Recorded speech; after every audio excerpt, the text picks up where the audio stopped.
మహానది ప్రేమిన వాళ్ళారా, ఇంతవరకు చక్కగా దేవుని ఆరాధించుకుంటూ స్తుతించుకుంటూ పాటల ద్వారా స్తుతి ఆరాధన ద్వారా ఆయన ఎంతగానో మహిమపరుచున్నాము. ఇప్పుడు మన ఆత్మీయ జీవితం వరకు కావాల్సినటువంటి ఆత్మీయ ఆహారంలో కొద్ది నిమిషములు ధ్యానం చేసుకుందాం. ప్రార్థనకి యొక్క వాక్య భాగమును ప్రారంభించుకుందాం. నిన్న నేడు నిరంతరం ఏకరీతిగా ఉన్న మా దేవ, నీకే వందనాలు స్తోత్రాలు చెల్లిస్తున్నాము. నాయన ఇంతవరకు ఆరాధనలు ఉన్నారు ప్రభు. ఇప్పుడు నీ వాక్యాన్ని బోధిస్తుండగా మాట్లాడదు నేను కాదు, కానీ మీరే నాలో ఉండి నీ వాక్యపు వెలుగు ద్వారా అనేకులతో మాట్లాడమని, వెనుగల చెవులను గ్రహించగలిగే హృదయమును మాకందరికీ దయచేయమని, స్పష్టముగా తేటగా మాతో సూటిగా మాట్లాడమని, ఘనత మహిమ మీరే పొందమని యేసు క్రీస్తు నామమున అడిగి ప్రార్థిస్తున్నాం తండ్రి. ఆమేన్, ఆమేన్. ప్రభునందు ప్రేమిన వాళ్ళారా, ఈరోజు మన వాక్య ధ్యానాంశం ఏమనగా, ఈరోజు మన వాక్య ధ్యానాంశము బాధ్యత లేని క్రైస్తవులు. చెప్పండి, బాధ్యత లేని క్రైస్తవులు. ఏంటి ఈ అర్థం ఏమనగా, దీని యొక్క భావము, ఈ రోజుల్లో చాలా మందికి బాధ్యతలు లేవండి. బాధ్యతలు మర్చిపోయి ప్రవర్తిస్తూ ఉన్నారట. మనుషులైతే బాధ్యతలు మరిచి ప్రవర్తిస్తూ ఉన్నారు అనుకోవచ్చు. కానీ దేవుని ఎరిగి దేవుని సొంత రక్షకునిగా అంగీకరించి బాప్తిస్మం తీసుకుని రక్షణ పొందుకుని మారు మనసు పొందుకుని సంఘముకు వెళుచున్న వారు కూడా బాధ్యత లేని వారుగా ఉన్నారట. వారే ఎవరు? క్రైస్తవులు. క్రైస్తవులు బాధ్యత లేకుండా ప్రవర్తిస్తూ ఉన్నారు. వారి జీవన విధానంలో ఎటువంటి మార్పు లేకుండా జీవిస్తూ ఉన్నారట. అసలు బాధ్యత అనగా శ్రద్ధ తీసుకోవడం అండి, కేర్, పట్టించుకోవడం. బాధ్యత అనగా కాపాడటం. ఆస్తులను కానీ చరాస్తులను కానీ లేదా వ్యక్తులను కానీ పట్టించుకొని కాపాడడం లేదా రక్షణ కల్పించడం, నష్టం జరగకుండా కాపాడుకుంటూ ఉండటాన్ని ఏమంటారట? బాధ్యత అంటారు. మనం ఎవరికైనా ఒక పనిని అప్పగించినప్పుడు వాళ్ళు ఏం చేయాలట? ఒళ్ళు దగ్గర పెట్టుకుని బాధ్యతగా పనిచేయాలి. బాధ్యతగా. ఒక సంస్థ ఉద్యోగులకు ఆ యజమాని ఏం చేస్తాడండి? కొన్ని బాధ్యతలు అప్పగిస్తూ ఉంటాడు. ఆ ఉద్యోగులు ఏం చేయాలి? ఆ బాధ్యతలను తూచా తప్పకుండా పాటిస్తూ శ్రద్ధగా పని చేసుకుంటూ కంపెనీకి కానీ యజమానికి కానీ ఎటువంటి నష్టం జరగకుండా కాపాడుకుంటూ ఉండటాన్ని బాధ్యత అంటారు. అలాగే కుటుంబంలో కూడా కుటుంబాన్ని నడిపించే యజమానికి కొన్ని బాధ్యతలు ఉంటాయండి. తండ్రికి కొన్ని బాధ్యతలు ఉంటాయి, తల్లికి కొన్ని బాధ్యతలు ఉంటాయి, భర్తకు కొన్ని బాధ్యతలు ఉంటాయి, భార్యకు కొన్ని బాధ్యతలు ఉంటాయి. అదేవిధంగా పిల్లలకు కూడా బాధ్యతలు ఉంటాయండి. ప్రతి ఒక్కరు కూడా సమాజంలో జీవిస్తున్నప్పుడు ఎవరి బాధ్యతలను వారు నిర్వర్తిస్తూ ఉండాలి. భర్త బాధ్యత ఏంటండి?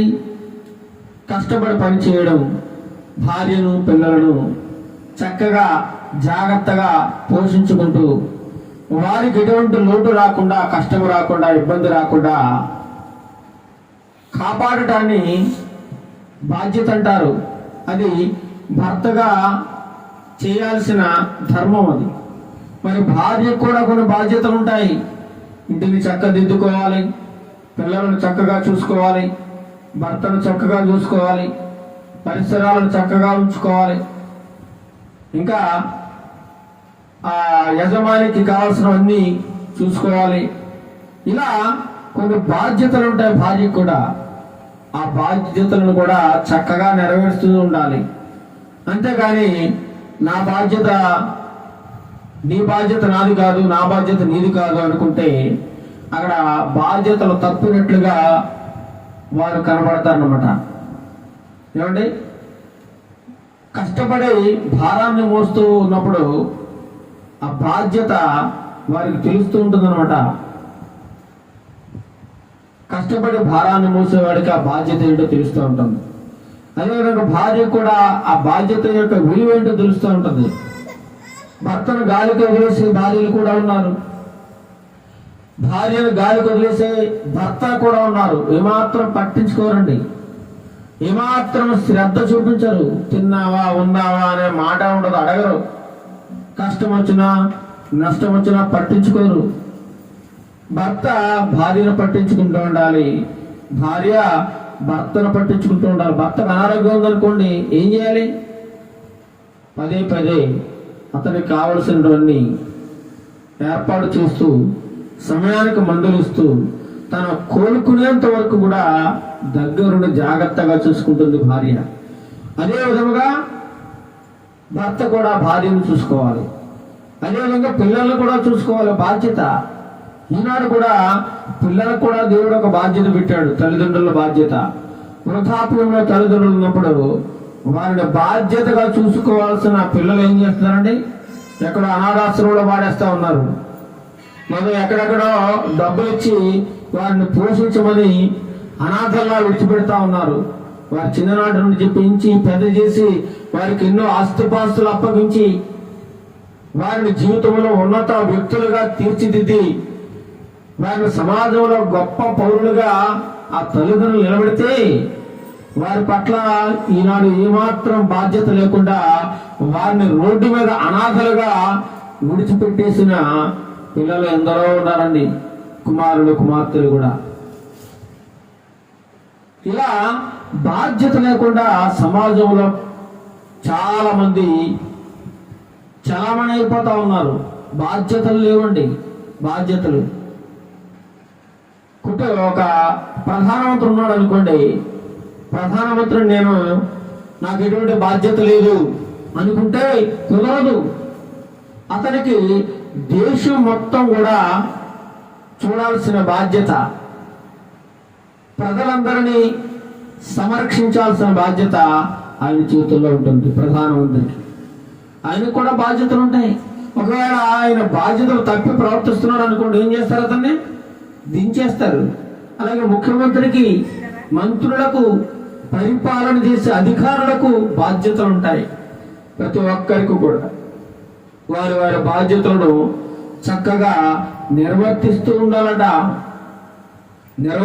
ఉండాలి. ఇలా సమాజంలో ప్రతి ఒక్కరూ బాధ్యత కలిగి జీవిస్తూ ఉంటారు. కుటుంబం పట్ల కానీ సమాజం పట్ల కానీ బాధ్యత లేని వారిని బాధ్యత రాహిత్యం గలవారుగా గుర్తించి వారిని సమాజం ఎలా చూస్తుందండి? చిన్న చూపు చూస్తాడు, అదేలో చూస్తుంది. వీడు ఎందుకు పనికిరాడు అన్నట్లుగా చిన్న చూపు చూస్తారు. బాధ్యత లేకుండా తిరిగే వారిని సమాజంలో కూడా ఎవరో పట్టించుకోరండి. వారిని బాధ్యత ఉండాలి, ప్రతి ఒక్కరికి బాధ్యత కలిగి. అలాగే సంఘంలో కూడా సమాజంలో కూడా క్రైస్తవులు బాధ్యత కలిగి ప్రవర్తించాలట. ఈరోజు మన అంశం అది. సంఘంలో విశ్వాసులకు బాధ్యత ఉండాలి, సంఘంలో సేవకులకు బాధ్యత ఉండాలి, నాయకులకు బాధ్యత ఉండాలి. ప్రతి ఒక్కరు కూడా ఎవరి బాధ్యతలను వారు చక్కగా నెరవేర్చాలి. అలా నెరవేర్చకపోతేనట దేవుడు వారిని ఒక రోజున లెక్క అడుగుతాడు, తప్పకుండా లెక్క అడుగుతాడు. ఆ రోజు ప్రతి క్రైస్తవుడు కూడా దేవుని ముందు నిలబడి సమాధానం చెప్పవలసిన రోజు కూడా వస్తుంది. నువ్వు నీ జీవితంలో బాధ్యతగా ఉన్నావా? నీ వంతుగా బాధ్యతగా సువార్త ప్రకటించావా? నా గురించి ఎవరికైనా 2 మాటలు చెప్పావా? యేసు ప్రభు గురించి తెలుసు, కానీ నువ్వేం చేస్తావు? ఎవరికైనా చెప్పాలంటే సిగ్గు. వాడు ఏమనుకుంటారో, వీళ్ళేమనుకుంటారో, వాడేమన్నా తిడతాడేమో, వీడేమన్నా అంటాడేమో అనేటువంటి ఒక చిన్న భయంతో కూడిన బిడియం ఉండి ఏం చేస్తారంటే చెప్పలేకపోతా ఉంటారు, సిగ్గుపడతా ఉంటారు. అందుకే సువార్త ప్రకటించడానికి నేను సిగ్గుపడేవాడని కాదు అంటున్నాడు. సువార్త ప్రకటించడానికి సిగ్గుపడకూడదు. కొంతమంది పాటలు పాడమంటే సిగ్గుపడతారు. ఎందుకంటే సిగ్గు? మనం తప్పు చేస్తున్నామా? దేవుని పాటలు పాడాలి, చక్కగా ప్రభువుని ఆరాధించడం, స్తుతించడం, దేవుని మహిమపరచడం అది మన జీవితంలో ఒక బాధ్యత. వాక్యం చదవడం బాధ్యత, పాటలు పాడటం బాధ్యత, ప్రార్థన చేయడం ఒక బాధ్యత, ఆయనలో నమ్మకంగా జీవించడం ఒక బాధ్యత. ఇలా క్రైస్తవులు వారి యొక్క బాధ్యతలను నెరవేరుస్తూ ఉండాలి. మరి ఈనాటి క్రైస్తవులు ఏం చేస్తున్నారు? పూర్వకి క్రైస్తవులట, కానీ వారికి ఎటువంటి బాధ్యతలు లేవు. దేవుడు తనకు అప్పగించిన బాధ్యతలను పక్కన పెట్టేసి వారి సొంత ఇష్టాలను, సొంత కార్యాలను, సొంత ఆలోచనలను నెరవేర్చుకుంటూ బాధ్యతలను గాలి కుదిలేసి తిరుగుతున్న క్రైస్తవులు ఈనాడు ఎందరో ఉన్నారు. చాలా మంది పిల్లలు నాకు ఆస్తులో హక్కు కావాలి, వాటా కావాలంటారు. అలాగే తండ్రి చక్కగా వాటాలు పంచిస్తాడు, కానీ బాధ్యత మాత్రం మర్చిపోతా ఉన్నారు. హక్కుల కాడికి వచ్చేసరికి చక్కగా పోరాడతారండి. నాకు అది కావాలి, నాది ఇది, నీదది చక్కగా మాట్లాడతారు తప్ప బాధ్యత కలిగి ఉండరు. బాధ్యత అనేది లేదు. కానీ దేవుడు సెలవిస్తా ఉన్నాడు, ప్రతి ఒక్క క్రైస్తవుడు బాధ్యత కలిగి ప్రవర్తించాలట. బాధ్యత. నీ పొరుగు వారి పట్ల బాధ్యతగా ఉండాలి, సహోదరుల పట్ల బాధ్యతగా ఉండాలి, సేవకుల పట్ల బాధ్యతగా ఉండాలి, గౌరవ మర్యాదలతో ప్రవర్తించాలి. ఎవరికి ఇచ్చే గౌరవం వారికి ఇవ్వాలి. ఎవరిని చులకనగా చూడకూడదు, ఎవరిని తక్కువ చేసి మాట్లాడకూడదు, ఎవరిని అవహేళన చేయకూడదు. దేవుడు చెప్పిన ఆజ్ఞలను, విధులను తప్పక గైకొంటూ జీవించడమే బాధ్యత కలిగిన వారి యొక్క కర్తవ్యం అండి. వాక్యంలోకి వెళదాం. అపోస్తలుల కార్యములు 20వ అధ్యాయము, అపోస్తలుల కార్యములు 20వ అధ్యాయము 28వ వచనం చదవండి. అపోస్తలుల కార్యములు త్వరగా చదవాలి. అపోస్తలుల కార్యములు 20వ అధ్యాయము 28వ వచనం. ఎవరు తీస్తే వాళ్ళు చదవాలి బైబిల్. త్వరగా పోటీలతో ఉండాలి. దేవుడు తన స్వరక్తమిచ్చి సంపాదించిన తన సంఘమును కాయుటకు పరిశుద్ధాత్మ మిమ్మును దేనియందు అధ్యక్షులుగా ఉంచును. ఆ యావత్తు మందను గూర్చి, మీ మట్టుకు మిమ్మును గూర్చి జాగ్రత్తగా ఉండండి, బాధ్యత కలిగి ఉండండి. ఏమంటున్నాడు? దేవుడు తన స్వరక్తమిచ్చి ఎవరు కొన్నాడట? సంఘాన్ని కొనుక్కున్నాడు. సంఘం అనగా దేవుని యొక్క బిడ్డలు. చర్చి కాదు సంఘం అంటే, గుడి కాదు సంఘం అంటే, దేవుని యొక్క బిడ్డలు, ఒక సమూహము, దేవుని యొక్క సంఘము. అయితే ఈ సంఘమును ఈనాడు పాస్టర్లు ఏమంటున్నారు?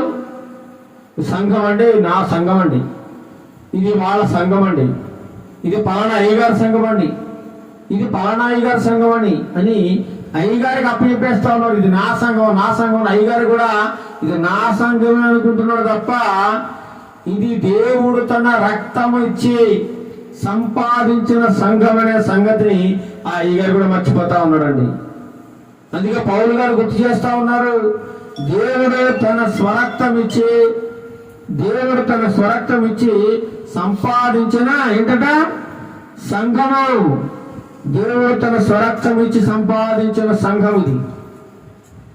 అంతే తప్ప ఈ సంఘం ఎవరి సొత్తు కాదండి, ఎవరి సొత్తు కాదు, ఆ పాస్టర్ గారి సొత్తు కాదు. సంఘం దేవుడు తన రక్తాన్ని ధారపోసి నిన్ను నన్ను మనందరినీ కొనుక్కున్నాడు. అప్పుడు మనమందరం ఆయన సంఘముగా పిలువబడ్డాము. అయితే ఈ సంఘాన్ని కాయడానికి పరిశుద్ధాత్ముడు మనల్ని ఏం చేశాడు? అధ్యక్షులుగా ఉంచాడు. ఒక పాస్టర్ గారు ఆ సంఘంలో ఉన్న వారందరినీ కూడా పట్టించుకోవాలి. ఎవరిని ఎక్కువ తక్కువ చూడకూడదు, అందరినీ సమానంగా ప్రేమించాలి. 1000 రూపాయలు కానుకిచ్చులను ఒకేలా చూడాలి, 10 రూపాయలు కానుకిచ్చులను కూడా ఒకేలా చూడాలి. కారులో వచ్చిన ఒకేలా చూడాలి, సైకిల్ మీద వచ్చిన ఒకేలా చూడాలి. కానీ ఎలా చూస్తున్నావు చెప్పండి? కారులో వచ్చిన ఒక విలువ, నడిచి వచ్చినోడికి ఒక విలువ, సైకిల్ మీద వస్తే ఇంకో విలువ. ఇలా ఉందండి సేవకుల యొక్క పరిస్థితి. వారు వారి యొక్క బాధ్యతలను మర్చిపోయి ప్రవర్తిస్తూ ఉన్నారు. ఎవరు ఎక్కువ డబ్బు అయితే తెస్తారో కానుకలు వారింటికి పదే పదే వెళ్తూ ఉంటారు. వారింటికి వెళ్ళి పదే పదే ప్రార్థన చేస్తూ ఉంటారు. వారి కోసం పట్టించుకుంటూ ఉంటారు. వారికి ఫోన్లు చేస్తూ ఉంటారు. వారి క్షేమ సమాచారం ఎప్పటికప్పుడు తెలుసుకుంటూ ఉంటారు. నా చిన్నతనంలో కూడా చాలా మంది సేవకులను చూశాను. బాగా డబ్బున్న వాళ్ళ ఇంటికి పదే పదే వెళ్ళేవారండి. పదే పదే. ఆ పక్కనే పూల గుడిసెలో నివసిస్తున్న పేదవదవరాలు ఉండేది, అక్కడికి వెళ్ళేవాడు కాదైనా. ఎవరైతే కానుక ఎక్కువ ఇస్తారో, ఎవరైతే మంచి భోజనం పెడతారో వారింటికి వెళ్ళేవాడు. పదే పదే వారింటికి వెళ్ళి ప్రార్థన చేస్తూ ఉండేవాడు. మిగతా వాడు అందరిని పట్టించుకోవడం మానేసేవాడు. మాకు అర్థమయ్యేది కాదు చిన్నతనంలో ఎందుకు ఇలా చేస్తున్నారనే విషయం. వాక్య జ్ఞానం, అనుభవ జ్ఞానం పెరిగిన తర్వాత ఎందుకు ఇలా చేస్తున్నారో మాకు అర్థమైంది. దేవుడు తన స్వరక్తం ఇచ్చి సంపాదించిన సంఘమును ఖాయమని మనల్ని అధ్యక్షులుగా దేవుడు పెడితే వీళ్ళేం చేస్తున్నారు? బాధ్యత మర్చిపోయి తిరుగుతా ఉన్నారట. బాధ్యత మర్చిపోయి ఈ యావత్తు మందని గురించి మిమ్మల్ని గురించి జాగ్రత్తగా ఉండండి, బాధ్యత కలిగి ఉండండి. సేవకులారా బాధ్యత కలిగి ఉండండి. ఎవరికైనా సంఘంలో బాధ కలిగింది అనుకోండి, ఎవరైనా పస్తులతో ఉన్నారనుకోండి, ఎవరైనా అనారోగ్యంతో ఉన్నారనుకోండి, ఎవరైనా ఇబ్బందులు ఉన్నారనుకోండి, ఏం చేయాలి? తెలుసుకోవాలి సేవకుడు. ఎవరికి ఏ కష్టం వచ్చింది, ఎవరు ఇబ్బందుల్లో ఉన్నారు, ఎవరు బాధలో ఉన్నారు, వీటన్నిటిని గురించి ఆ సేవకుడు ప్రతి ఒక్కరి బాధ్యత ఆయన భుజాల మీద తీసుకోవాలి. ఈనాటి సేవకులు ఎలా ఉన్నారండి? వాడి గురించి నాకెందుకు, వస్తే వస్తాడు, పోతే పోతాడు. నా కోసం వస్తాడా? దేవుడి కోసం వస్తాడు. నా గురించి రావద్దు, మీరు దేవుడి కోసం రండి అంటారు. అంతే తప్ప అతని రక్షణను గురించిన బాధ్యత కానీ, అతనికి మారు మనస్సును గురించిన బాధ్యత కానీ, అతని జీవిత విధానమును గురించిన బాధ్యత కానీ ఏమాత్రం పట్టించుకునే స్థితిలో ఈనాటి సేవకులు లేరండి. బిజీ అయిపోయారు, ఖాళీ లేదు వారికి. నీ దగ్గరికి నా దగ్గరికి రావడానికి, మన క్షేమ సమాచారం తెలుసుకోవడానికి, మనల్ని పరామర్శించడానికి వారికి సమయం లేదు. బిజీ అయిపోయాడు. చాలా కష్టంగా ఉందట. అయితే దేవుడు తన స్వరక్తం ఇచ్చి సంపాదించిన సంఘాన్ని కాయడానికి దేవుడు అధ్యక్షులుగా నియమించి ఒక బాధ్యతను అప్పగిస్తే ఆ బాధ్యతను మర్చిపోయి ప్రవర్తిస్తున్న వారు అనేక మంది సేవకులు ఉన్నారండి. ఆయన విశ్వాసులు కూడా బాధ్యత మర్చిపోయి ప్రవర్తిస్తూ ఉన్నారు. ఆ వాక్యము చెప్తా ఉంటారు, వాక్యము సేవకులు ఆ వాక్యాన్ని చెవులతో వింటారు, ఆ చెవులతో వదిలేస్తారు. ఆ గుడి మెట్లు దిగేంత వరకే భక్తి, దిగిన తర్వాత మళ్ళీ మామూలే పాత స్వభావం మళ్ళీ వెంటనే ఆవరించేస్తూ ఉంటది. వెంటనే మళ్ళీ మామూలు స్వభావం వచ్చేస్తూ ఉంటది. గుళ్ళో ఉన్నంతసేపు భక్తి, గుళ్ళో ఉన్నంతసేపే దేవుడు. తర్వాత బయటకు వస్తే యథాతథ అండి, మళ్ళీ మామూలే. ఏ మాత్రం మార్పు లేదు, ఏ మాత్రము బాధ్యత లేదు. కానీ యేసుక్రీస్తు ప్రభువారు బాధ్యత కలిగిన వారు ఈ లోకాన్ని రక్షించేందుకు, నిత్యరాజ్యం ఇవ్వడానికి నీ పట్ల నా పట్ల ఎంతో బాధ్యత కలిగి దేవాది దేవుడు, మహిమ సింహాసనం మీద ఆశీర్వడైనటువంటి దేవుడు నీ కోసం, నా కోసం, నీ గురించి, నా గురించి ఎంతో బాధ్యత కలిగిన వాడుగా తనను తాను తగ్గించేసుకుని, రిక్తునిగా చేసుకుని ఒక సామాన్య మానవుడుగా ఈ భూలోకానికి వచ్చారండి. ఎందుకు రావాల్సి వచ్చింది? ఎందుకు అవసరం ఏమొచ్చింది? ఎందుకంటే నీ పట్ల, నా పట్ల ఆయనకు ఎంతో బాధ్యత ఉంది. గొప్ప బాధ్యత కలిగిన వాడుగా దేవుడు ఉన్నాడండి. మానవుడు, దేవుడే మానవుడిగా దిగి వచ్చేసాడు. భూలోకములో 33.5 సంవత్సరములు జీవించి తన బాధ్యతను నెరవేర్చి వెళ్ళిపోయాడు. ఆయన బాధ్యతను కుంటివారిని, గుడ్డివారిని, చనిపోయిన వారిని, మగవారిని ఎంతో మందిని స్వస్థపరిచాడు, బాగు చేశాడు. అది ఆయన బాధ్యతగా తీసుకున్నాడు. రోగుల పట్ల కనికరం చూపాడు, పేదల పట్ల కనికరం చూపాడు. కానీ ఈనాడు సేవకులు ఏం చేస్తున్నారు? హోదాలు చూస్తా ఉన్నారు, అంతస్తులు చూస్తా ఉన్నారు. ధనికులైతే ఒకలా ప్రేమిస్తారు, పేదవారిని అయితే ఇంకోలా ప్రేమిస్తారు. ధనికులకైతే చక్కగా స్టేజ్ ఎక్కి కుర్చీలేసి చక్కగా వెల్కమ్ చెబుతూ ఉంటారు.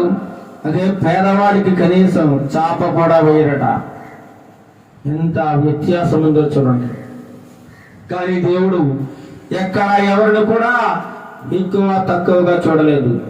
దేవుడు అందరిని సమానంగా ప్రేమిస్తున్నాడు, అందరి పట్ల సమాన బాధ్యత కలిగి జీవిస్తా ఉన్నాడు. దేవుడు ఎవరిని కూడా కించపరచలేదు, ఎవరిని కూడా దేవుడు అవమానించలేదు, చులకన చేసి మాట్లాడలేదండి. ప్రతి ఒక్కరి పట్ల ఆయన బాధ్యత కలిగి జీవించాడు. అదేవిధంగా తన బాధ్యతగా తన తల్లిని చివరి క్షణంలో తను చనిపోయే ముందు కూడా తన తల్లి బాధ్యతను శిష్యునికి అప్పగించాడండి. శిష్యునికి ఎంత ప్రేమ చూడండి. ఆయన ఎంత బాధ్యత. అయినా కష్టంలో ఉండి, బాధలో ఉండి, ఇంకొద్ది క్షణాల్లో చనిపోబోతూ ఉండగా, మరణకరమైన బాధ అనుభవిస్తూ ఉండగా, రక్తం కారుతూ ఉండగా, మండు టెండలో భయంకరమైన వేదన బాధ అనుభవిస్తూ కూడా తల్లిని చూసి తల్లి మీద కనికరపడి తల్లి యొక్క బాధ్యతను తన ప్రియ శిష్యుడైనటువంటి యోహాను గారికి అప్పగించారండి. నా తర్వాత, అమ్మ ఇదిగో నీ కుమారుడు, అయ్యా యోహాను ఇదిగో నీ తల్లి, ఈమెను బ్రతికినంతకాలం జాగ్రత్తగా చూసుకో. నేను ఏ విధంగా అయితే భూలోకములో ఉండి నా తల్లిని చూసుకున్నాను, అదే విధంగా నువ్వు కూడా చూసుకొని ఒక బాధ్యత కలిగిన గొప్పవాడు యేసుక్రీస్తు ప్రభువారు. అదేవిధంగా ఈ ప్రపంచానికి సువార్త అందాలనే ఒక గొప్ప బాధ్యత కలిగి 12 మంది శిష్యులను దేవుడు ఏర్పాటు చేసుకుని వారికి బాధ్యతలు అప్పగించారట. ఏంటా బాధ్యత? ప్రపంచంలో నలుమూలలకి మీరు వెళ్ళిపోండి, సువార్తను వ్యాపింపజేసి సువార్తను ప్రకటించి నా కోసం మీ జీవితాలను త్యాగం చేయండి అని ప్రభువారు పంపారు. వారు ఏం చేశారండి? సువార్త కోసం, క్రీస్తు ప్రభు కోసం ఎంతో ఆసక్తిగా బాధ్యత కలిగిన వారుగా తమ బ్రతుకులను త్యాగం చేసి ప్రాణాలు అర్పించేశారటండి. ప్రాణాలు అర్పించడం ప్రభు కోసం ఒక బాధ్యతగా అనుకున్నారు, బాధ్యత. కానీ ఈరోజు సంఘానికి వెళ్ళడానికి బాధ్యత లేదు, దేవుని కార్యక్రమంలో పాల్గొనడానికి సమయం లేదు, ఒక మీటింగ్కి వెళ్ళాలంటే సమయం లేదు. బాధ్యత లేకుండా అనేక మంది ఈనాడు ప్రవర్తిస్తూ ఉండడం మనం చాలా చోట్ల చూస్తూ ఉన్నాం. ఈనాడు సంఘాన్ని ఒక పాస్టర్ గారు ఏమంటారు, ఇది నా సంఘం అంటే, నా సంఘం ఏ ఒక్క పాస్టర్ సొత్తు కాదండి. సంఘం అనేది అది దేవుడు తన స్వరక్తం ఇచ్చి సంపాదించిన సంఘం. నేను ఆ పాస్టర్ గారి సంఘం అండి, నేను ఈ పాస్టర్ గారి సంఘం అండి, ఆ పాస్టర్ గారు ఈ సంఘానికి వెళ్తే మా పాస్టర్ గారు తిడతారండి, ఆ పాస్టర్ గారి సంఘానికి వెళ్తే అక్కడ తిడతారండి, మేము ఎక్కడికి వెళ్ళకూడదండి, మా అయ్య గారి దగ్గరే ఉండాలండి, మా అయ్య గారు మాత్రం మిమ్మల్ని పరలోకం తీసుకెళ్తాడండి అని బాధ్యత లేని మాటలు మాట్లాడుతూ ఉన్నారండి. బాధ్యత లేని, ఐక్యత లేదు, సేవకుల మధ్య ఐక్యత లేదు, సంఘముల మధ్య ఐక్యత లేదు. ఈ సంఘం అంటే ఆ సంఘం వారికి పడదు, ఆ సంఘం అంటే ఈ సంఘం వారికి పడదు, ఈ పాస్టర్ అంటే ఆ పాస్టర్ పడదు, ఆ పాస్టర్ అంటే ఈ పాస్టర్కి పడదు. బాధ్యతను మర్చిపోయి ప్రవర్తిస్తూ ఉన్నారండి. దయచేసి ఎవరు కూడా అలా అనకూడదండి. ఎందుకంటే క్రైస్తవులందరికీ దేవుడు ఒకే ఒక పరలోకాన్ని ఇచ్చాడండి.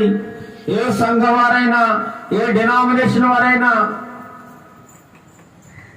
ఏ దేవుని నమ్ముకున్న వ్యక్తికైనా సరే దేవుడు ఒకే ఒక పరలోకాన్ని అందరి కోసం ఇచ్చాడు, అందరి కోసం.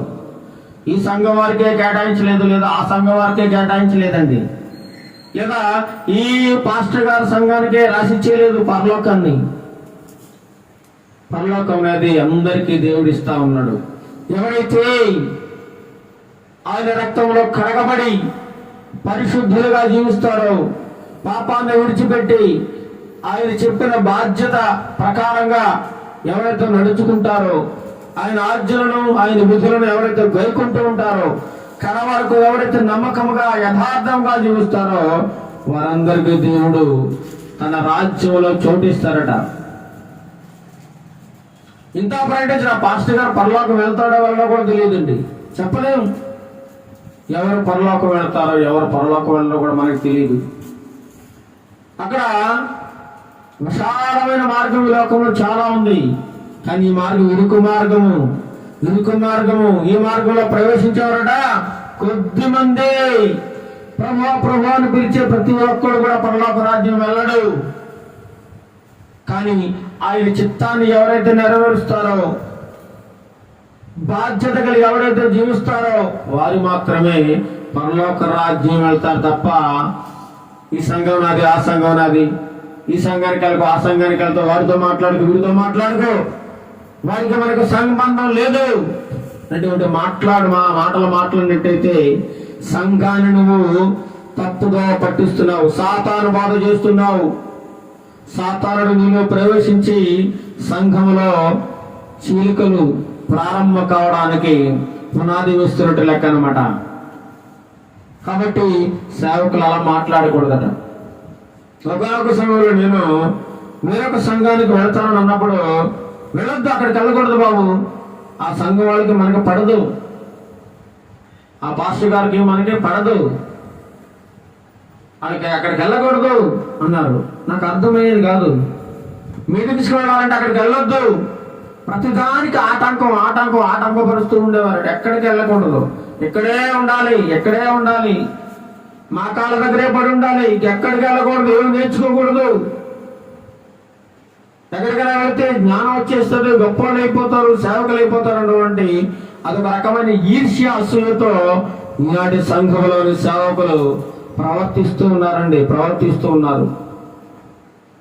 సంఘంలో తెలివైన యవనస్తులుంటారు, యథార్థంగా జీవించే యవనస్తులుంటారు. వారిని ప్రభు మార్గంలో సన్మార్గం నడిపించి వారికి మంచి తర్ఫీదునిచ్చి వారిని కూడా ఒక సేవకులుగా తీర్చిదిద్దాల్సిన సేవకుడు తీర్చిదిద్దడం లేదండి. ఎంతసేపు నిత్య విద్యార్థిగా ఉండాలంటే అతను ఒక సేవకుడిగా మారకూడదు. అతనికి ఒక బాధ్యత అప్పగించాలన్న ఆలోచన కూడా రాదు ఆయనకి. ఎంత విచారకరమో చూడండి. మొదటి కొరింథీయులకు రాసిన పత్రిక 3వ అధ్యాయము 9వ వచనం. మొదటి కొరింథీయులకు రాసిన పత్రిక 3వ అధ్యాయము 9వ వచనంలో ఒక గొప్ప మాట రాయబడింది, చదవండి. మేము దేవుని జత పనివారమై ఉన్నాము, మీరు దేవుని వ్యవసాయమును దేవుని గృహమునై ఉన్నారు. దేవుని గృహము ఎవరు? దేవుని గృహము నువ్వు, నేనే దేవుని గృహము. దేవుడు నివసించేది ఎక్కడనుకున్నారు? మంచి బంగారు సువర్ణ మందిరంలో కాదు, లేదా మంచి టైల్స్ వేసి ఏసీలు పెట్టి మంచి విలాసవంత సౌకర్యంలో ఒక సంఘం ఉంటే ఆ సంఘంలో యేసుప్రభు ఉంటాడు అనుకోవడం మూర్ఖత్వం, అవివేకం. దేవుడు ఎక్కడ ఉంటాడు? ఇక్కడ రాయబడి ఉంది. ఎక్కడ ఉంటాడట? చదవండి మళ్ళీ. మేము దేవుని జత పనివారమై ఉన్నాము, మీరు దేవుని వ్యవసాయమును దేవుని గృహమునై ఉన్నాం. మనలో నివసిస్తాడు, నీలో నాలో మనందరిలో దేవుడు నివసిస్తాడు తప్ప గుళ్ళో కాదు. గుళ్ళో ఏం చేస్తారు? ఆదివారం తలుపులు తెరుస్తారు, ప్రార్థన అయిపోయిన మళ్ళీ తలుపులు మూసి తాళం వేసేస్తారు. మరి గుళ్ళో దేవుడు అక్కడ ఉంటే మరి తలుపులు తాళం వేసేసి గుళ్ళో పెట్టేస్తారా దేవుణ్ణి? దేవుణ్ణి గుళ్ళో పెట్టి తలుపులు తాళం వేసి బంధించడానికి వీల్లేదు. ఆయన అలా ఉండడానికి ఇష్టపడ్డాడు. దేవుడు సర్వాంతర్యామి, అన్ని చోట్ల ఉన్నాడు, అందరిలోనూ ఉన్నాడు, అందరిలోనూ ఆయన. మనము దేవుని వ్యవసాయం అట, దేవుని గృహముగా ఉన్నామట. మనందరము దేవుని గృహం, దేవుని జత పనివారం. ఈ సేవకులందరూ కూడా దేవుని జత పనివారు, సహకారులకు. సంఘం అనేది దేవుని గృహం. అంతే తప్ప ఈ సంఘం పలానాయి గారిది, ఆ సంఘం పలానాయి గారిది అని అనడానికి ఎంత మాత్రమే వీల్లేదని నేను చెప్పడం లేదు, వాక్యం చెబుతుంది. వాక్యం సంఘభేదం లేకుండా అందరూ కలిసిమెలిసి ఉంటేనే పరలోకం, లేదంటే డైరెక్ట్ గా నరకమే కదా, నరకమే. కాబట్టి అలా ఉండకూడదు. ఏం చేయాలట? మనమందరము దేవుని యొక్క ఇల్లు. దేవుడు మన ఇంట్లో, మన హృదయం అనే, మన దేహం అనే దేవాలయంలో దేవుడు ఉండడానికి ఎంతగా ఇష్టపడుతున్నాడు. మరి మన ఇంటిని ఎంత శుభ్రంగా ఉంచుకోవాలి, ఎంత బాధ్యతగా చూసుకోవాలి. మన ఇంటిని, మన శరీరం అనే దేహాన్ని ఎంత బాధ్యతగా చూసుకోవాలి. ఈ శరీరం అనే దేహంలో చుట్టలు కానీ, బీడీలు కానీ, సిగరెట్లు కానీ, మందు కానీ, వ్యభిచారం కానీ, గంజాయి కానీ, మత్తు మందులు కానీ, ఇవన్నీ ఏది ఉండడానికి వీల్లేదండి. మనం ఏం చేస్తామండి? ఉదయం లేచి ఇంటిని శుభ్రంగా చీపురు గడ్డ పెట్టి ఊడ్చుకుని, సమయం తీసుకుని శుభ్రం చేసుకుని ఆ చెత్త అంతా బయట పడేస్తాం. అంతా మళ్ళీ ఊడ్చుకుని అంతా మళ్ళీ ఇల్లంతా జల్లుకోం. అలా జల్లుకుంటే అవివేకి మూర్ఖుడు వాడు. అలాగే మన ఈ దేహంలో ఉన్నటువంటి చెత్త చెదారం, అసూయ, కుళ్ళి, కుట్ర ఇవన్నీ తీసి బయట పారవేస్తేనే దేవుడు నీలో నివాసం చేయడానికి వస్తా ఉంటాడు. అది నీ బాధ్యత, శుభ్రపరచుకోవాల్సిన బాధ్యత. కాబట్టి అటువంటి బాధ్యత కలిగిన క్రైస్తవుడుగా నువ్వు ఉన్నావా లేదా? పేదల పట్ల కనికరం చూపే బాధ్యత నీకుందా? అనేక మంది యవనస్తులకు సువార్త ప్రకటించే బాధ్యత నీకుందా? అనేక మంది దగ్గర పాటలు పాడుతూ దేవుని మహిమపరుస్తూ సిగ్గుపడకుండా దేవుని నామాన్ని ఒప్పుకునే బాధ్యత నీకుందా? దేవుడు అడుగుతున్నాడు. నువ్వు ఈ భూలోకంలో కానీ సిగ్గుపడ్డావు అనుకో, ఆ పరలోకంలో నీకు ఆయన ముందు నిలబడే అర్హత కూడా ఉండదు, చోటు కోల్పోతావు. భూలోకంలో ఏ విధంగా ప్రవర్తిస్తున్నావో, ఏ విధంగా నడుస్తున్నావో దేవుడు సమస్తాన్ని కనిపెడుతూ ఉంటాడట. ఎఫెసీయులకు రాసిన పత్రిక 2వ అధ్యాయం 19వ వచనం చూడండి. ఎఫెసీయులకు రాసిన పత్రిక 2వ అధ్యాయము 19వ వచనం. ఎఫెసీయులకు రాసిన పత్రిక 2వ అధ్యాయము 19వ వచనంలో, కాబట్టి మీరిక మీదట పరజనులను పరదేశులనై ఉండక పరిశుద్ధులతో ఏక పట్టణస్థులను దేవుని ఇంటి వారునై ఉన్నారు. ఇందాక మనం ఏమనుకున్నాం? మనమే దేవుని గృహం అనుకున్నాం. ఇప్పుడు మనము దేవుని ఇంటి వారం అంట. ఎంత గొప్ప మాట చూడండి. దేవుడు ఎంత బాధ్యతతో మనల్ని స్వీకరిస్తా ఉన్నాడు. మరి మనం దేవుణ్ణి అంతే బాధ్యతగా అంగీకరిస్తూ ఉన్నామా? ఒకసారి ఆలోచించుకోవాలి. మన విశ్వాసం ఎలా ఉంది? మన భక్తి ఎలా ఉంది? దేవుడంటే భయం కలిగి జీవిస్తున్నామా? దేవుడంటే భక్తి కలిగి జీవిస్తున్నామా? ఒకసారి ఆలోచించు. మీరేక మీదట పరజనులు పరదేశులుగా ఉండకూడదు. నువ్వు ఎవరికో చెందినట్టుగా ఉండకూడదు. పరిశుద్ధులతో కలిసి ఏక పట్టణస్థులుగా ఉండాలట. దేవుని ఇంటి వారుగా ఉండాలట. మనం అందరం దేవుని ఇంటి వారము. ఎవరెవరికో సంబంధించిన వారం కాదు. ఏ సంఘానికో సంబంధించిన వారం కాదు. ఏ డినామినేషన్కో సంఘానికి సంబంధించిన వారం కాదు. ఏ సంస్థకో సంబంధించిన వారం కాదు. దేవునికి సంబంధించిన వారు వాళ్ళందరం కూడా. దేవుని వాక్యం ఎక్కడ ఎవరు చెప్పినా నువ్వు విను. అది నీకు అంగీకార యోగ్యమైతే అంగీకరించు.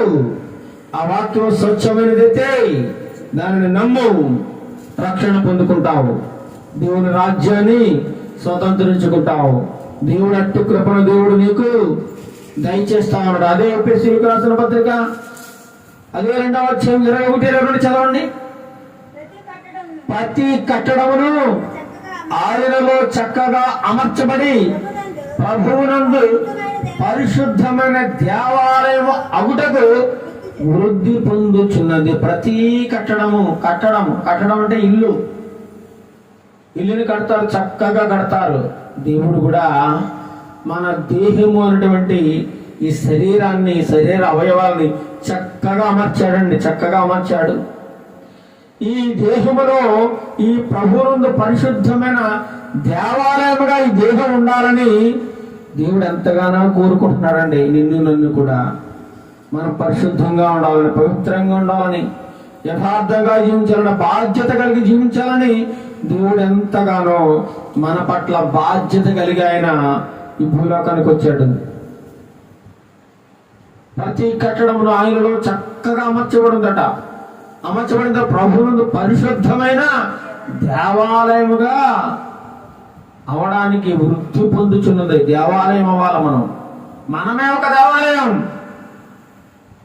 మనమే ఒక దేవాలయం, మన దేహమే ఒక ఆలయం. నేనే మనందరం ఒక దేవునికి ఒక ఆలయం. మనం గుడిలో వచ్చి మన గుడిలో దేవుడి నివాసం చేయాలని ఎంతగానో ఇష్టపడుతూ ఉన్నాడు. మరి నువ్వు చూపిస్తున్నావా? ఇదిగో నేను తలుపు నొద్ద నుండి తట్టుచున్నాను. ఎవరైనా నా స్వరం తలుపు తీసినాడా నేను లోపలికి వచ్చి అతనితో కలిసి భోజనం చేస్తానంటున్నాడు. దేవుడు నీతో భోజనం చేయడానికి ఇష్టపడతా ఉన్నాడు. మరి నువ్వు తలుపు తీయగలుగుతున్నావా? నీ హృదయమని తలుపు తెరిచి ఆయనను ఆహ్వానించడానికి సిద్ధంగా ఉన్నావా? లేదా నీ హృదయంలో ఇంకా కుళ్ళి, కుట్ర, అసూయ, ద్వేషము, పగ, మందు, విందు, వ్యభిచారము, త్రాగుడు, సిగరెట్లు, జూదం, ప్యాకెట్ ఇవన్నీ నిండిపోయి ఉన్నాయా? ఒక్కసారి పరీక్ష చేసుకో. ఒకవేళ వీటన్నిటితో నిండిపోయి ఉంటే దేవుడు ఎప్పటికీ నీలోకి రాడు, ఎప్పటికీ రాడు. ఎప్పటికీ నువ్వు దేవుని చేరుకునే అవకాశమే ఉండదండి, అవకాశం ఉండదు. నీ దేహము దేవుని ఆలయము. అందుచేతనే క్రైస్తవుడిగా నువ్వు ఈ లోకముల బ్రతుకున్నంత కాలము బాధ్యత కలిగి బ్రతకాలి, భయము భక్తి కలిగి బ్రతకాలి. నీ ఇష్టానుసారంగా స్వేచ్ఛగా బ్రతుకుతాను, నా ఇష్టవచనంలో బ్రతుకుతాను, నా ఇష్టవచనం నడుస్తాను, నేను ఎవరి మాట వినను, నాకెవరు చెప్పాల్సిన అవసరం లేదు అని నువ్వు అనుకుంటే నీ బ్రతుకులు నీవే సర్వనాశనం చేసుకుంటా ఉన్నావు.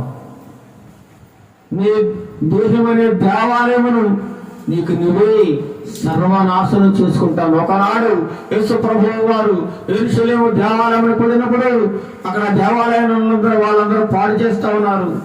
దేవాలయంలో వ్యాపారం చేసుకుంటా ఉన్నారు, డబ్బులు మార్చుకుంటా ఉన్నారు. అదంతా ఒక బిజినెస్ గా మార్చేశారు దేవుని యొక్క గుడిని.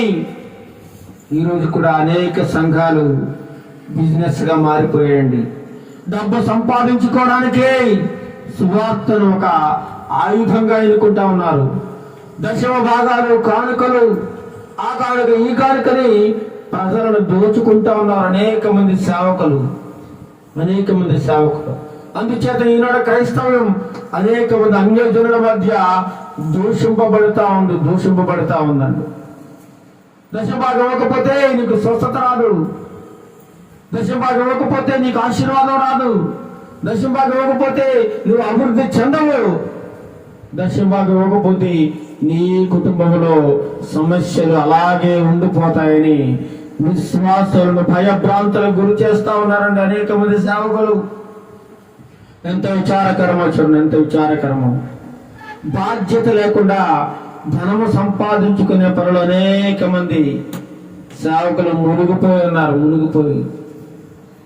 ఈ తెలుగు రాష్ట్రాల్లో చూసినట్లయితే సేవకులు అనబడిన వారిలో ఒకనాడు పరిస్థితి చూడండి, ఇప్పుడు పరిస్థితి చూడండి. కోట్లకు పడగలెత్తేసారు చాలా మంది సేవకులు, కోట్లకు పడగలెత్తేసారు, లక్షాధికారులు అయిపోయారు, కోటేశ్వరులు అయిపోయారు.